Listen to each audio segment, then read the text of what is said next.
Los españoles aman la fiesta. En muchos pueblos y ciudades españolas todos los años se conmemora el pasado árabe de la península. La gente se viste de moro o cristiano y cada cual trata de superar a los demás en opulencia y glamour.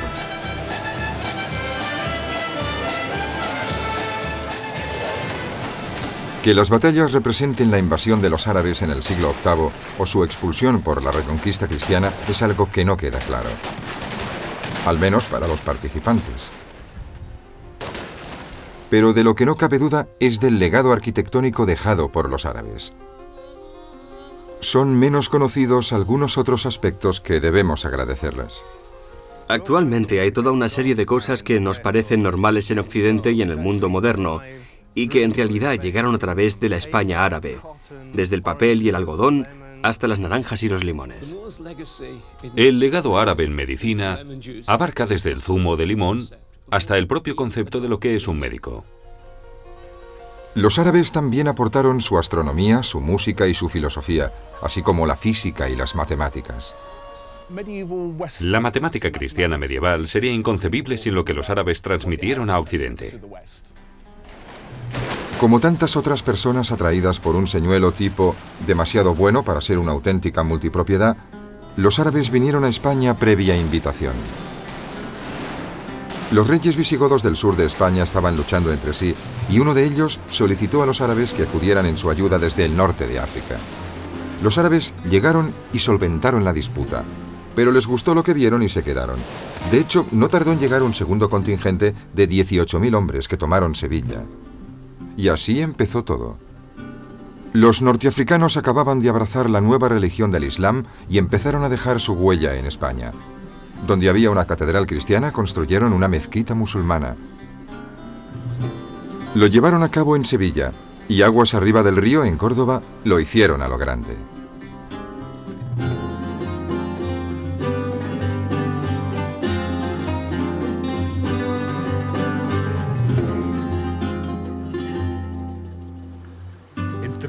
Los árabes en el principio del siglo VIII, los árabes vienen hacia Sevilla a través del río Guadalquivir, como han venido todas las personas que han llegado a la ciudad. Vinieron porque era el camino de expansión del Islam en los primeros tiempos. El Islam se expande por el mismo lugar que había estado antes el Imperio Romano. No ha quedado mucho de la Sevilla árabe, destruida por las exigencias conjuntas del comercio y la cristiandad.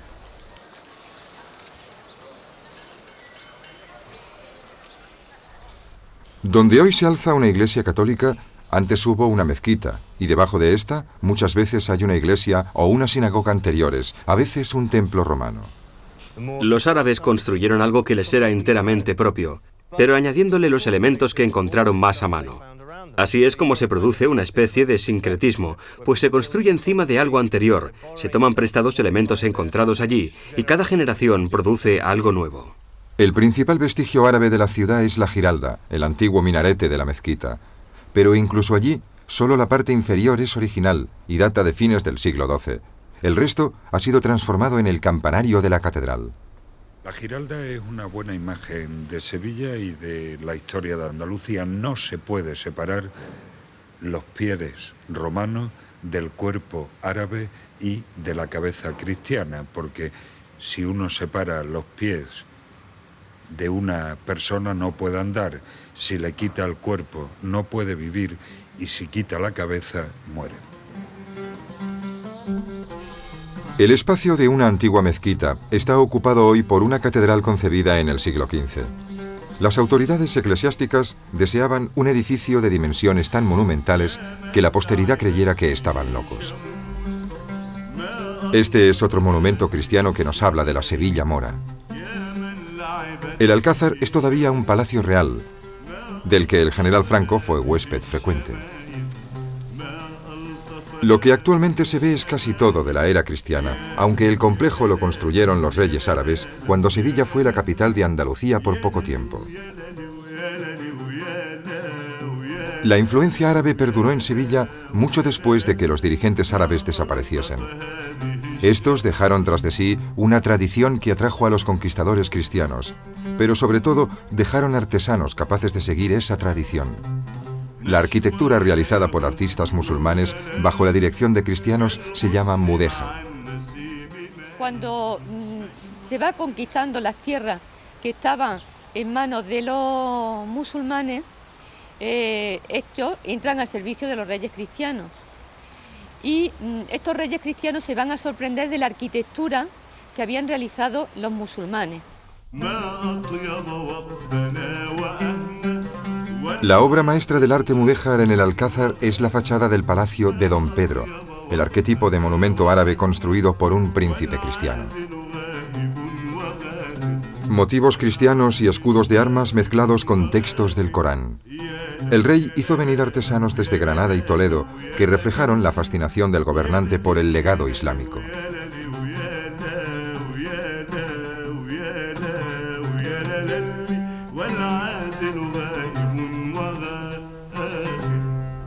En tiempos de los árabes, el río Guadalquivir era navegable hasta Córdoba.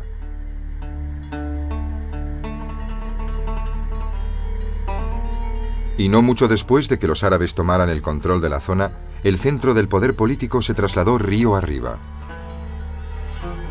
Córdoba es hoy día una capital de provincia española, pero durante décadas fue la segunda ciudad de Europa. Y la gloria de Córdoba fue, y sigue siendo, su templo, la mezquita.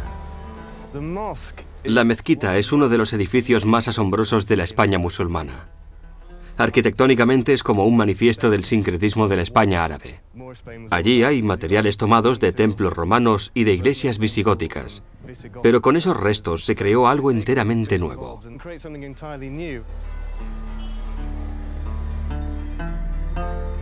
Esta maqueta perteneciente al museo local muestra la mezquita tal como fue terminada en el siglo XI. Entonces poseía una interminable serie de puertas abiertas a los jardines exteriores y unas vistas ininterrumpidas a través del bosque de columnas interiores.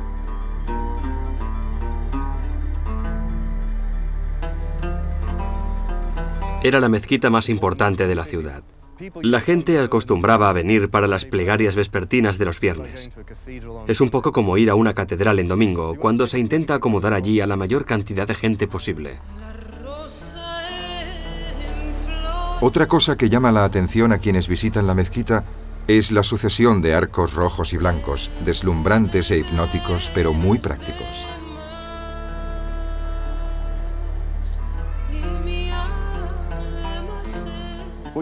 Lo que están viendo de la mezquita son los famosos arcos dobles, uno sobre el otro.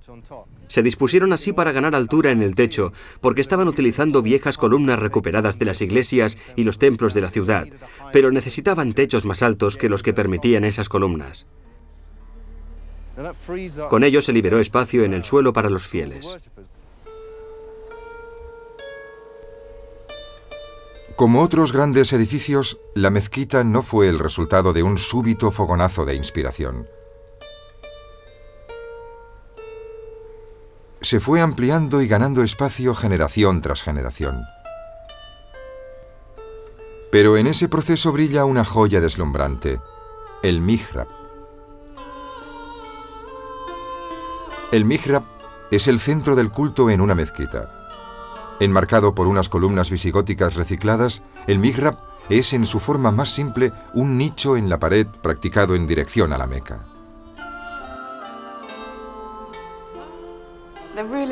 Los dirigentes de la España islámica del siglo X poseían un profundo sentimiento de unión con Siria, su patria original, de la que partieron los conquistadores de España en el siglo VIII. Trataron de evocar esa relación, ese legado familiar, decorando el mihrab de la Gran Mezquita de Córdoba con mosaicos vidriados que recordaban la decoración de lugares como la Mezquita de Damasco, en Siria, y la cúpula de la Roca de Jerusalén. También hay inscripciones en oro que evocan páginas del Corán y que hacen del Corán un objeto muy especial.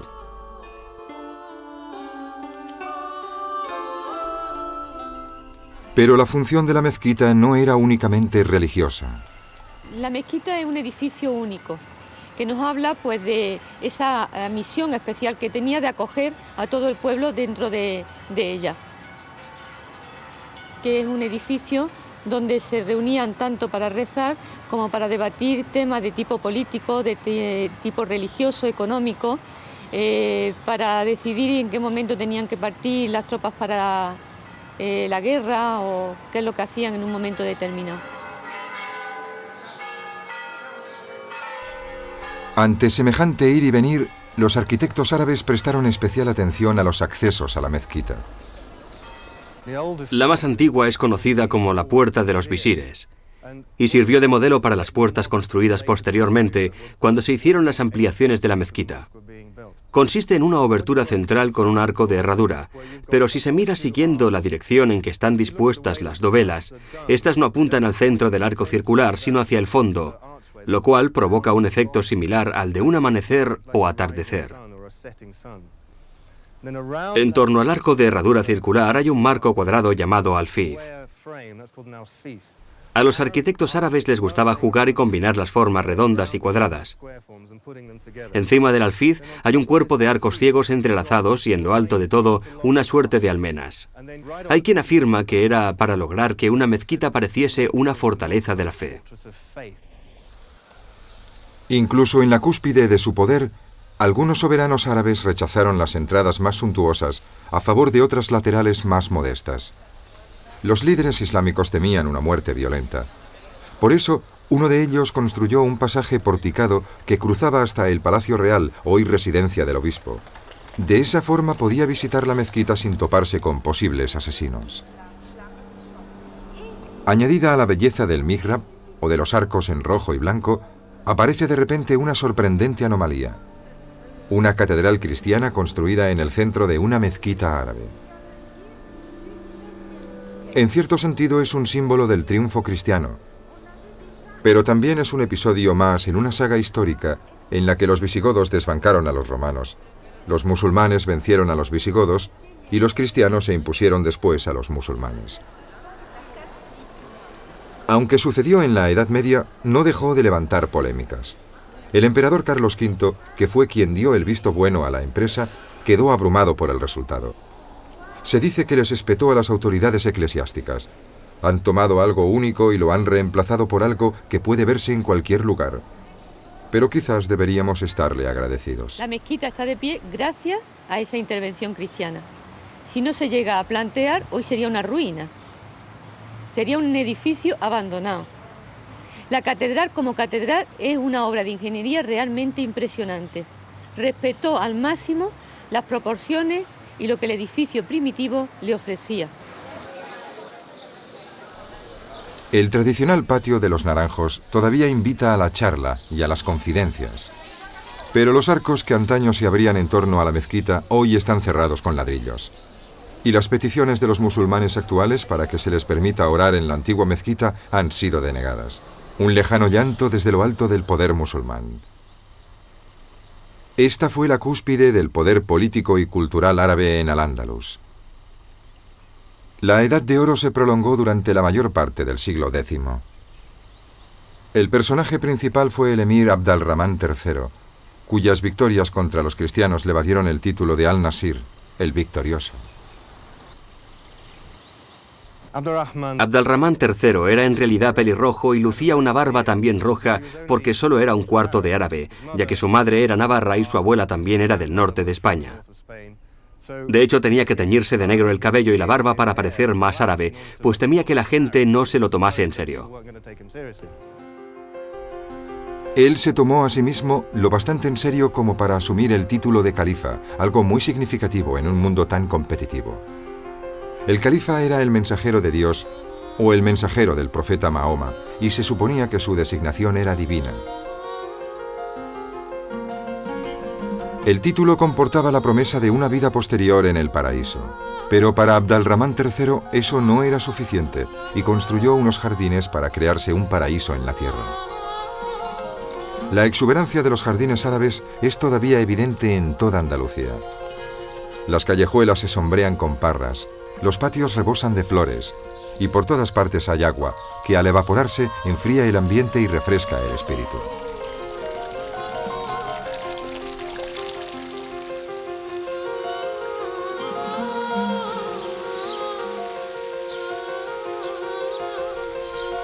Pero si los árabes eran buenos en horticultura, fueron aún mejores en agricultura.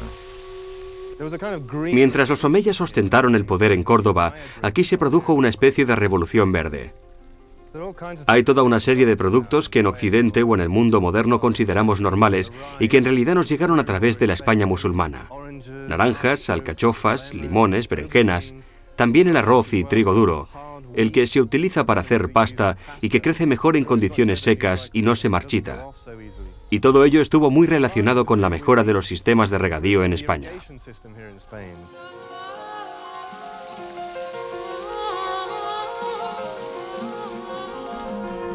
Incluso en lo alto de Sierra Nevada introdujeron la agricultura de regadío a gran escala, convirtiendo miles de improductivas hectáreas de monte bajo en fértiles tierras bien regadas. Algunos de los canales y albercas originales todavía siguen usándose hoy. Y son tan eficaces que el único guiño a la moderna tecnología ha sido la sustitución de las represas de tierra por compuertas metálicas. En la época de los árabes, a la altura de Córdoba, las aguas del Guadalquivir eran profundas y de fuerte corriente. Pasado el puente romano, ha sido reconstruida la rueda hidráulica árabe. En aquel tiempo, un completo ejército de artefactos como este fue desplegado a lo largo del río. La corriente fluvial hacía girar las ruedas, que llenaban y levantaban los cangilones hasta vaciarlos sobre un acueducto que transportaba el agua hasta la ciudad. Por desgracia, la juventud cordobesa no pudo resistirse a utilizar los recipientes como blanco para sus pedradas y solo uno ha quedado intacto.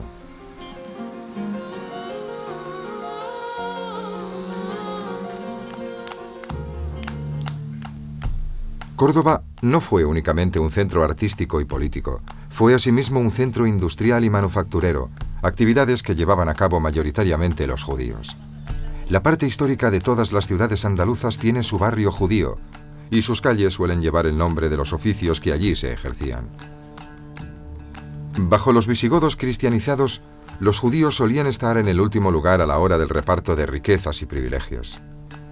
En el momento de la entrada de los árabes, los judíos ganaron en posición, por lo tanto fueron unos aliados de la entrada de las tropas árabes. Durante toda la Edad Media están en una buena posición hasta al menos el siglo XII, cuando en todo el Mediterráneo... No solo los judíos y los cristianos fueron ciudadanos de segunda clase bajo la dominación árabe. También las mujeres árabes estaban postergadas. No obstante, algunas excepcionales mujeres musulmanas lograron llegar a lo más alto.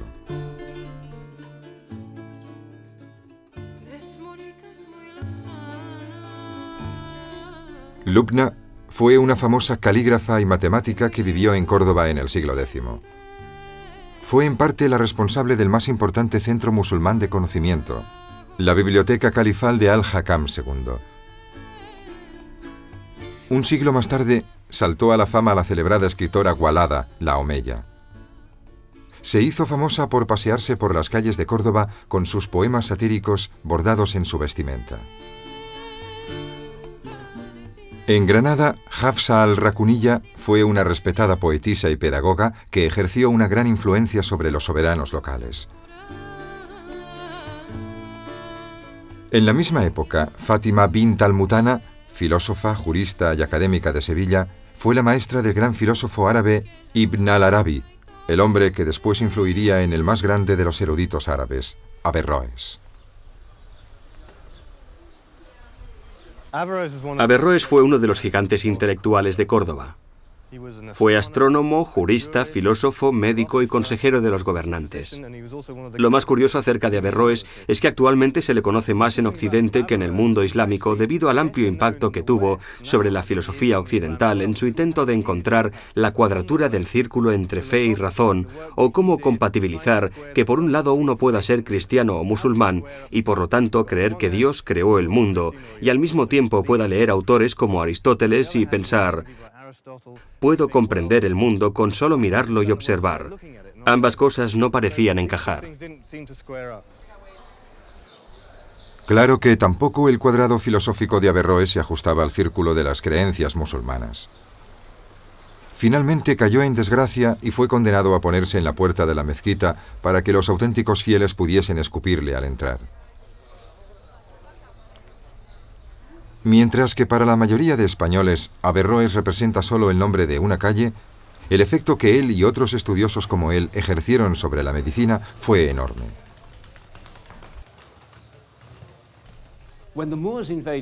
Cuando los árabes invadieron la España cristiana, la medicina se reducía a una serie de libros de recetas y de antídotos de fabricación propia. Había un gran desconocimiento del cuerpo y de cómo actuaban en él las drogas. El número de medicamentos utilizado era relativamente pequeño, y también el de las técnicas quirúrgicas. Médicamente, la España árabe iba muy por delante del resto de Europa, y una gran parte de sus conocimientos médicos venían de los griegos, pero también eran logros propios. Tomaban cosas de autores a los que estaban traduciendo como Dioscórides o Galeno, pero también observaban las propiedades medicinales de las plantas. Asimismo, desarrollaron toda clase de técnicas relacionadas con la cirugía. De hecho, quien vaya a los museos locales verá modelos de algunos de los instrumentos quirúrgicos utilizados habitualmente por los árabes y comprobará que no están tan lejos de los usados actualmente.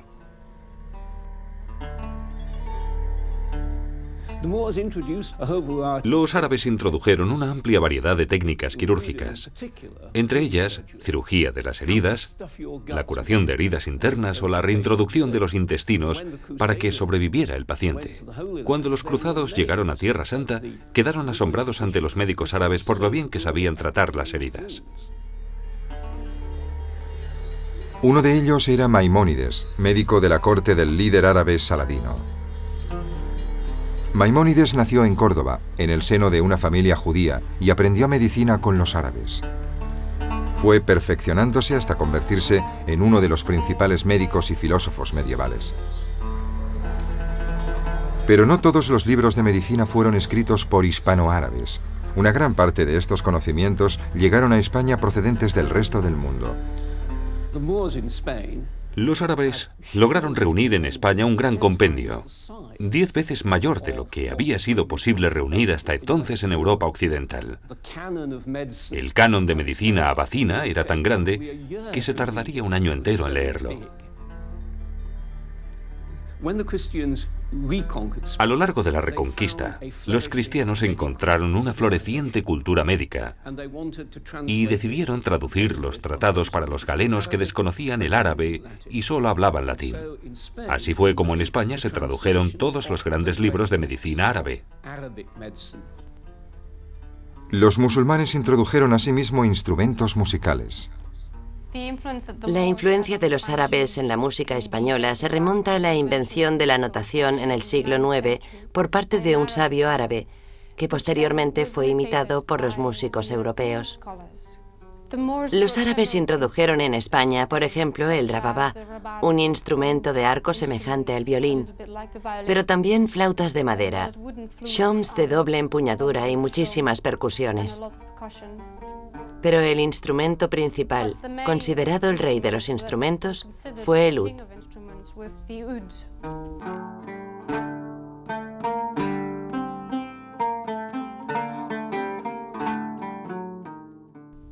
Y el ud derivó en laúd, y el laúd en guitarra.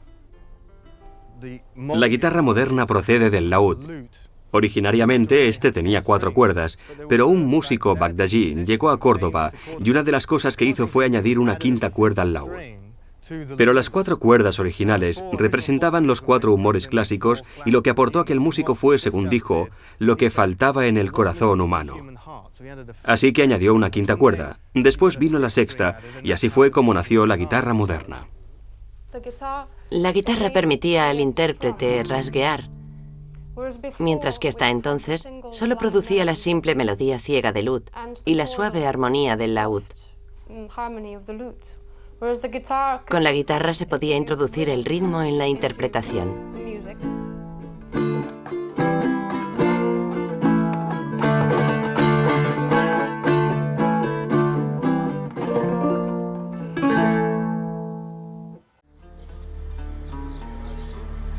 Mientras que la guitarra es el más famoso de los instrumentos relacionado con los árabes, España es más conocida actualmente por una original cultura musical. La ciudad de Sevilla fue gobernada antaño por los puritanos almohades, que impusieron la destrucción de los instrumentos musicales. Hoy es la ciudad en la que todas las noches, en lugares como la Carbonería, se interpreta un legado musical con sus raíces en la Andalucía mora, el flamenco. De hecho, en castellano un flamenco es el habitante de Flandes o un ave.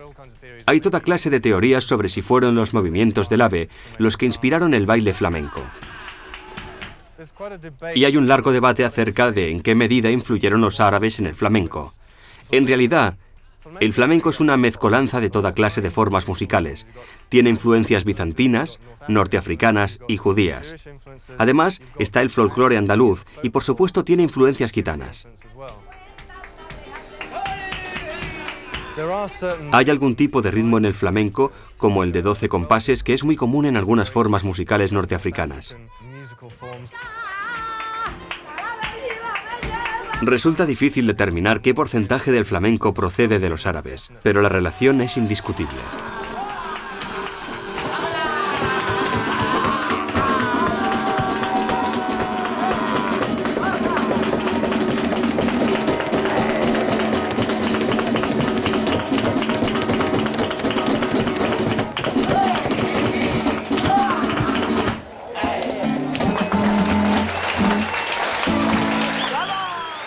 Se remonte o no el flamenco a los árabes, el punto álgido de la cultura islámica, su edad de oro, tuvo lugar en el siglo X, apenas 200 años después de la llegada de los árabes a España. Fue entonces cuando la máxima autoridad de Córdoba se proclamó califa o representante de Dios y ejerció su dominio sobre una amplia zona del sur de España. Abd al-Rahman III, el más poderoso de los soberanos de Córdoba, realizó una audaz tentativa encaminada a organizar la creciente burocracia. Córdoba se estaba viendo desbordada por las necesidades de una población en constante crecimiento. Así que en torno al año 936, el califa empezó a construir desde cero en las afueras de Córdoba una nueva ciudad-palacio a la que llamó Medinat al-Zahra. Se dice que era el nombre de su concubina favorita, otra de esas románticas leyendas que los aguafiestas gustan de poner en duda. Puede que lo que queda actualmente sea solo la 10ª parte de lo que un día cubrió este paisaje ondulado. Medinat al-Zahra albergó a 20.000 funcionarios a sueldo del gobierno. La sola construcción de la ciudad costó 1/3 del presupuesto anual del Estado. Fue concebida para impresionar y lo consiguió. Disponemos de relatos contemporáneos de diplomáticos y emisarios cristianos que visitaron Medinat al-Zahra y que se quedaron simplemente maravillados por aquella ciudad construida en el mismo estilo que la monumental mezquita de Córdoba. De modo que allí encontramos el arco de herradura con dovelas rojas y blancas, una suerte de logo de los hispanoárabes de la época que se encuentra por toda España, algo así como los arcos dorados de McDonald's. Utilizaron su arco de herradura con las franjas rojas y blancas a modo de logo. La estancia que ha quedado como testimonio es el Salón Rico del año 953, en el que bajo el signo distintivo del arco de herradura, Abd al-Rahman celebraba sus audiencias. El protagonista del recinto era un estanque de mercurio. Cuando los esclavos lo removían, la estancia se iluminaba con los rayos plateados de la luz solar reflejada en su superficie. Lo que puede verse en el Salón Rico es el resultado de una cuidadosa investigación. Los arqueólogos han tenido la prudencia de reconstruir únicamente lo que se conoce con certeza. Uno de los aspectos más curiosos de Medinat al-Zahra es el solitario baño construido en el sector residencial. En aquella época no eran corrientes los baños de inmersión. En Jaén hay un complejo de baños árabes que ha sido desenterrado al completo y cuidadosamente restaurado. Aquí, y en cualquier otro lugar de la España musulmana, los baños eran de hecho un anexo de la mezquita. Se usaban fundamentalmente para las abluciones rituales y en especial por los hombres antes de la plegaria del viernes. La gente se bañaba echándose agua por encima para luego pasar a la sala de vapor y a la de secado. Los baños eran alimentados por una compleja red de canalizaciones que transportaban el agua desde las termas locales. Había baños fríos, templados y calientes, todos ellos bajo las típicas luces cenitales en forma de estrellas de 8 puntas. Los árabes sentían verdadera pasión por las estrellas. Llegaron a poseer un amplio conocimiento de la astronomía. Fueron asimismo excelentes matemáticos. Álgebra es una palabra árabe. Con ello, y con los conocimientos de geometría que rescataron de los griegos y un sistema numérico que tomaron prestado de los indios, alcanzaron notables resultados. Uno de los mejores ejemplos de lo que lograron es el astrolabio. Aquí tengo uno. Este astrolabio se conoce como planisférico. Se utiliza para determinadas actividades matemáticas, por ejemplo, para dar la hora. Pero lo hace sin mecanismos, sin un reloj. Lo hace partiendo de datos astronómicos, midiendo referencias en el cielo, por ejemplo, la altura del Sol o la de una estrella sobre el horizonte. En la parte de atrás, tiene una regla con unos agujeros al final. Se mide la luz del Sol que surge por uno de esos orificios y con ello se calcula su altura en el horizonte. Entonces, en el otro lado, compuesto esencialmente de un mapa de las estrellas, con solo girar esta pieza, se puede localizar dónde está el Sol o una estrella en el cielo, y con ello se sabe la hora. Este tipo de objetos estaban concebidos para ser utilizados en diferentes partes del mundo, de manera que tanto se podían usar en la Meca como en España. Pero la edad de oro de Al-Ándalus estaba empezando a empañarse. La amenaza de las conquistas cristianas y las rencillas políticas internas provocaron el derrumbamiento del califato. La propia Córdoba sucumbió al caos. Debido a que el propio califato estaba desgarrado por las disputas, las cosas empezaron a desmoronar. Hicieron venir a un contingente de mercenarios del norte de África y los hicieron acampar aquí, en las afueras de Córdoba, y simplemente enloquecieron. Se entregaron al pillaje y el saqueo merodeando por la ciudad, y todo comenzó a desmoronarse. Hasta que finalmente empezaron a surgir reinos independientes dentro de la España árabe. La gente empezó a desvincularse del centro político de Córdoba. Incluso pequeñas poblaciones podían alzarse de pronto y decir, ahora somos un reino, y rompían con Córdoba. Uno tras otro, Sevilla, Córdoba y los oportunistas reinos recién creados fueron cayendo en manos de los cristianos. La historia de Al-Ándalus termina en Granada con una dinastía que dejó al marchar un perdurable monumento a la cultura árabe, la Alhambra.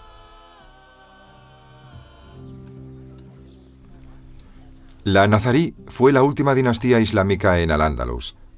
El primer soberano, Mohamed I, construyó en el año 1237 su inexpugnable fortaleza tras arrebatar la ciudad a varias facciones enfrentadas. Ya habían sido construidas allí otras fortalezas, y él rodeó la Alhambra con una gran muralla de protección. Los siglos XIII, XIV y XV fueron muy sangrientos en España, y había que ser fuerte para sobrevivir. Estaba la amenaza de los príncipes cristianos, y en ocasiones también estaba la amenaza de los sultanes nómadas de Marruecos. También fueron tiempos de considerables dificultades económicas y, además, en el siglo XIV se produjeron las epidemias de peste negra que causaron estragos en la economía de Granada. Pero en medio de los baños de sangre surgieron edificaciones de gran belleza. La entrada al complejo residencial se hace a través del Cuarto Dorado, con sus paredes posteriores ricamente decoradas y sus vigas de madera. Los materiales en la Alhambra son muy bellos y crean un efecto de lacería que recuerda un poco al glaseado de un pastel. Pero los materiales como la escayola son en realidad muy baratos porque los soberanos nazaríes que construyeron la Alhambra no gozaban de una situación económica y política demasiado saneada, por lo que le sacaron el máximo partido a lo que tenían.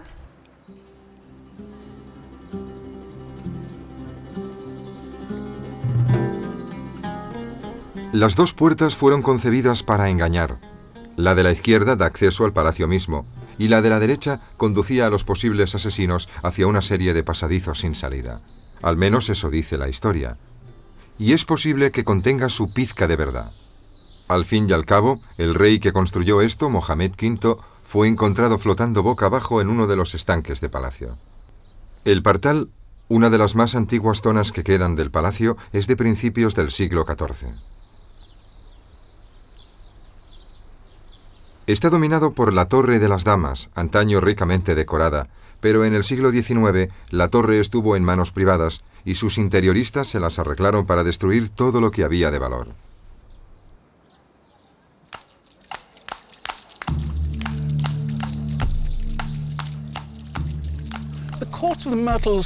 El patio de los Arrayanes tiene aproximadamente el mismo aspecto que en el siglo XIV, salvo por un detalle importante. Los setos que se alzan dificultando la vista no estaban ahí en su momento. Habría arrayanes, pero formando un lecho hundido.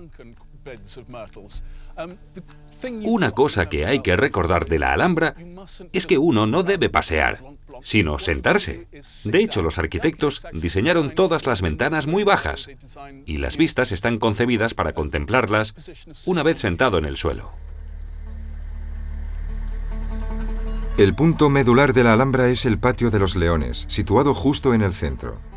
Es a la vez bello y ubicuo, orgullosamente exhibido en la cubierta de todas las guías y folletos turísticos.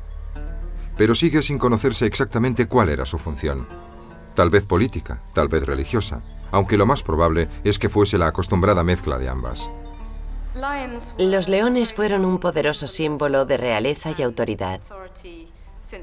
Y muchos soberanos de la antigüedad poseían leones, reales o esculpidos, debajo de sus tronos o asociados con sus palacios. En el Patio de los Leones de Granada, los de la Fuente evocan intensamente la realeza y autoridad de los soberanos nazaríes. Se ha dicho muchas veces que el Patio de los Leones era el palacio privado donde el sultán nazarí guardaba su harén. Un palacio de lujo voluptuoso. Yo no lo creo. Pienso que de hecho, y aunque no lo parezca, el Patio de los Leones era en realidad un centro de enseñanza religiosa. Parece un palacio suntuosamente decorado, pero ese es el aspecto que tienen las escuelas religiosas marroquíes de la misma época. Según paseas hoy en día por la Alhambra, la piedra arenisca le confiere un aire sereno. Incluso el Patio de los Leones ha sido comparado a un jardín de rocas budista por su atmósfera austera. Pero en su época, en el siglo XIV, todo estaba lujosa e intensamente pintado, con un aspecto muy parecido al de un palacio de Disneylandia, pero con telas por todas partes. Había tejidos en los suelos, colgados en las ventanas, cubriendo las puertas. En la España del periodo nazarí, la producción de seda tejida era una artesanía muy difundida y los dibujos de las telas evocaban intensamente los diseños arquitectónicos de la Alhambra. Paseando por los patios se puede apreciar el fantástico trabajo con el yeso y los azulejos. A primera vista el ojo no lo llega a captar, y en realidad, después de haber pasado horas contemplándola, el cerebro sigue sin poder percibir la fantástica elaboración decorativa. Una decoración que incluye 3 elementos: el diseño geométrico a base de estrellas y cuadrados, la decoración arabesca a base de una vegetación muy recargada, y por último, entremezclada en las dos, la decoración caligráfica. La caligrafía es muy importante en la Alhambra. En gran parte constituye un gran libro en piedra y quien sepa leerlo encontrará mensajes. También contienen mensajes la elaborada decoración de las estancias en torno a los patios. En el techo del Salón de los Embajadores se reprodujo la bóveda celeste. Y para transmitir su mensaje, el sultán se hizo construir el trono en este nicho. Todos cuantos le contemplaban quedaban deslumbrados por la luz procedente de la ventana posterior.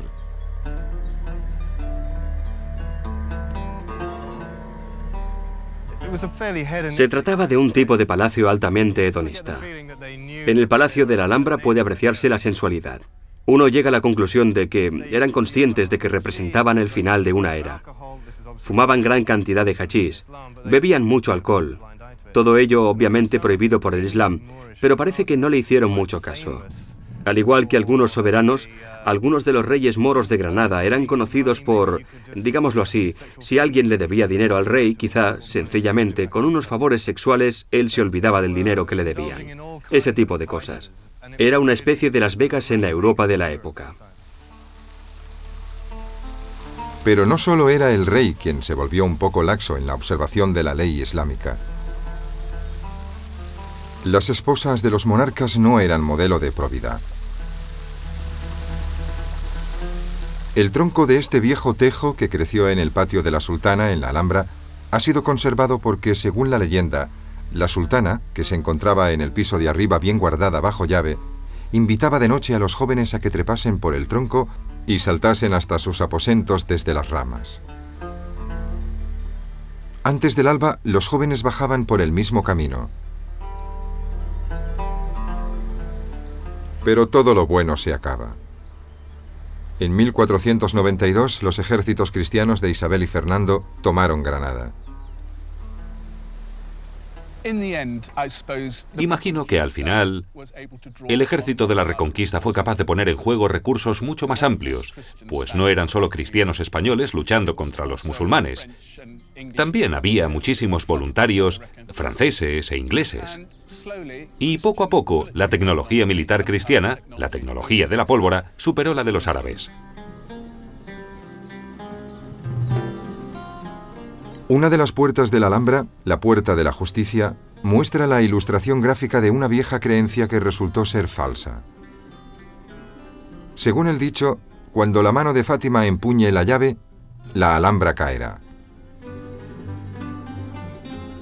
Pero aunque los conquistadores pusieron un icono cristiano entre la mano de Fátima y la llave, esta continúa fuera de su alcance.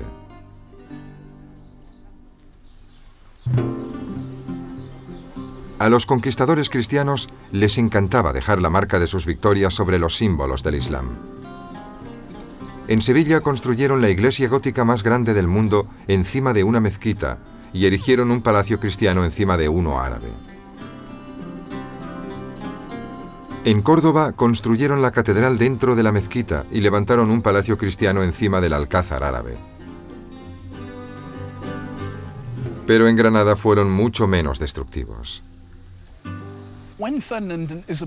Cuando Fernando e Isabel entraron en la Alhambra en 1492, eufóricos por la victoria, miraron en derredor. El palacio estaba totalmente desvencijado y ruinoso.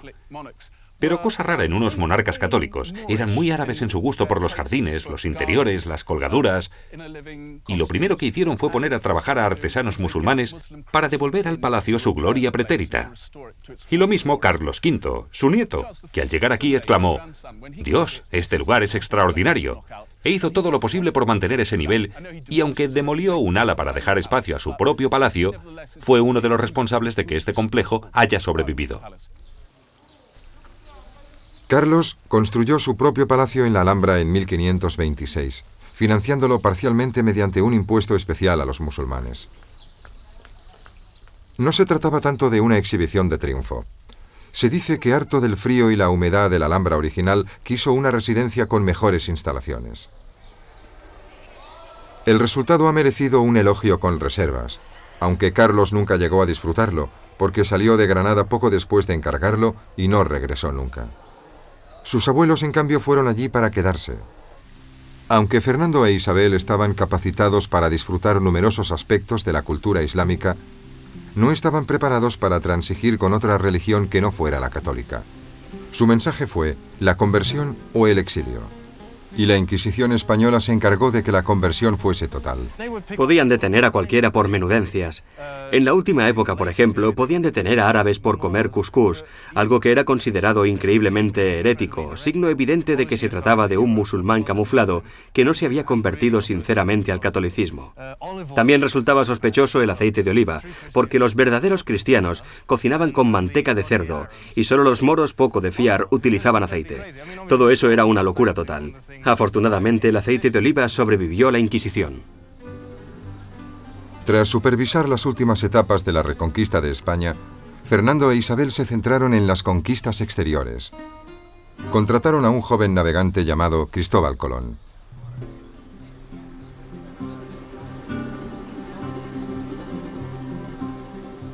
Las riquezas que este trajo del Nuevo Mundo fueron canalizadas a través de Sevilla.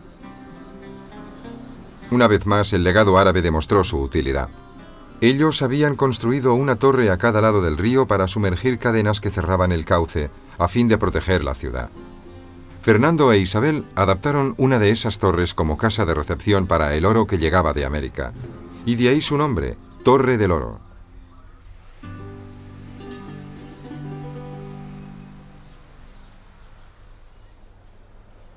El propio Colón yace a menos de 1 kilómetro de aquí, en una noble tumba dentro de la catedral a cuyo esplendor contribuyó. Pero la riqueza de España no iba a durar. Un gran número de árabes se quedaron en España durante casi un siglo más, y en realidad no se fueron hasta que, en 1609, fueron expulsados por el rey Felipe III. Paradójicamente, como resultado de ello, la economía española se colapsó, porque los moriscos acumulaban muchos conocimientos prácticos, sobre todo agrícolas. Eran ellos quienes controlaban los sistemas de regadío, quienes conocían los cultivos introducidos por los árabes, cómo plantarlos, cómo cultivarlos y todo ese tipo de labores. Incluso había un dicho al respecto: los moriscos que trabajaban para un cristiano valían su peso en oro.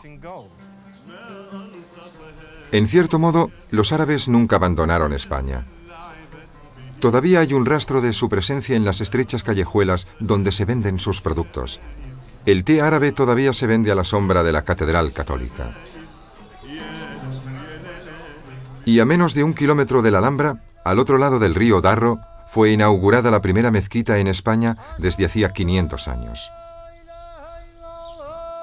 Al tiempo que resurgen las tensiones entre árabes y cristianos, la moderna mezquita ha sido construida sobre una colina que domina la Alhambra. Los escasos fieles y sus líderes religiosos deben hacer frente a la hostilidad suscitada por los atentados de Madrid y los rumores de que Al-Qaeda apoya algún tipo de resurrección de Al-Ándalus en la España moderna. Toda esa palabrería en torno a Al-Ándalus no tiene sentido. La historia es historia, y somos demasiado serios como para soñar en lo que sucedió hace 500 años. Pero si los musulmanes deben aportar algo a la humanidad en nuestros días, esto debe hacerse ahora, afrontando los retos y problemas actuales. Soñar con glorias de civilizaciones pasadas no es más que una pérdida de tiempo. En cierto modo, los musulmanes son menos románticos que algunos cristianos acerca de nuestro pasado histórico. Existen fundaciones, clubs y asociaciones culturales destinadas a revivir el legado de Al-Ándalus, pero son todas cristianas, no musulmanas. Lo máximo que muchos españoles conservan de su cultura árabe son las fiestas de moros y cristianos. La mitad de la población se disfraza de moro, lucen plumas en el cabello, es increíble. Y la otra mitad se viste de cristiana y ofrece un aspecto más serio y solemne. Y en realidad, para la mayoría de la gente, todo se reduce a esto. Pueden ir a visitar la mezquita y la Alhambra. Se ha producido una especie de disneyificación del pasado árabe, como ocurre aquí, pero la cosa no va más allá.